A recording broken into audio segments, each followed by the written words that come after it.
A giant 10-year-old child was discovered in an abandoned secret laboratory. The world of science and scientists holds many secrets and has had its share of questionable experiments. It is an understatement to say that some of these experiments are inhumane, particularly when it comes to the treatment of animals. Not even humans, including children, were spared from these experiments. Most of them are considered more dangerous than the World War itself. While wars may eventually come to an end, the consequences of these experiments may last indefinitely. In a shocking discovery, a secret laboratory was recently unearthed in America, revealing a deeply disturbing truth. This hidden facility had been abandoned for over a decade, and investigators soon uncovered evidence of unethical biological experiments conducted within its walls. It is evident that these experiments were intentionally concealed, indicating an alarming level of secrecy surrounding the situation. An attempt was made to cover up the truth, but now it has come to light, shedding light on the extent of the injustice inflicted upon this innocent child. The child is considered one of the victims of science, which by finding him, we discovered how harsh these scientists are. One of the witnesses who refused to give his name for security reasons recounted the third dark side of the experiments. According to what the CIA men said, they used cameras to photograph the moments of finding the child with the smallest details. Witnesses of these experiments set agreements that prevent them from talking about what's happening in the laboratory. The goal of the experiment is to create a huge child, and how this is done is completely unknown because the scientists concealed everything related to the experiments. Even the government did not want to expose this crime to the people due to the great panic it might cause. Even though 10 years has passed, the child appears to be alive, and although he died many years ago, chemicals still increase his size.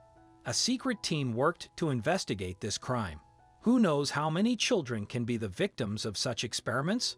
I hope no one will ever live to witness such cruelty. Little Albert experiment. In 1920, one of the most shameful experiments in the whole world was conducted. It aims to show how the newly discovered classical conditioning theory could be applied to control the fear of white mice. In Little Albert, an 11-month-old boy, Watson, and Rayner controlled little Albert's fear by knocking on an iron rod. The moment the white mouse appeared, at first, they brought the white mouse to the boy and noticed that he was not afraid of it. Then they brought the white mouse to the boy and simultaneously banged on the iron rod. Little Albert's reaction was to cry. The second step has been repeated several times. Finally, Watson and Rayner brought the white mouse alone, without banging on the iron rod, and the boy was horrified. This study showed how emotions can become conditioned or controlled reactions among what's being said about Albert's story. Fallacies and contradictions began to appear around this experiment. Some of them were even caused by Watson himself, and this experiment was morally criticized because Watson and Reynard did not erase the effect of conditioning in little Albert, who in turn became afraid of white mice stuttering in children experience in 1939. These studies of stuttering while speaking were conducted by Wendell Johnson on 20 orphan children in Davenport. Iowa. Johnson chose his student Mary Tudor to conduct the experiment, while he was the one observing the research. After the children were divided into two groups, the experimental group and the control group, Tudor spoke positively to the accusative children, praising them for their fluency. On the other hand, she cast negative words on the other children, underestimated them when they made the slightest mistakes during their speech, and told them they were stuttering. The impact of negative speech on orphan children goes far beyond their immediate circumstances. Studies have shown that those who were exposed to negative speech in experiments experienced long-lasting psychological effects. Sadly, some of these children have struggled with speech problems throughout their entire lives. The importance of providing a nurturing and positive environment for orphans cannot be emphasized enough, as it has a significant impact on their well-being and development.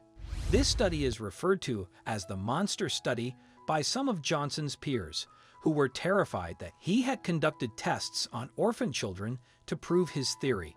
The experiment was kept hidden due to the fear of tarnishing Johnson's reputation. especially in light of the human experiments carried out by the Nazis during World War II.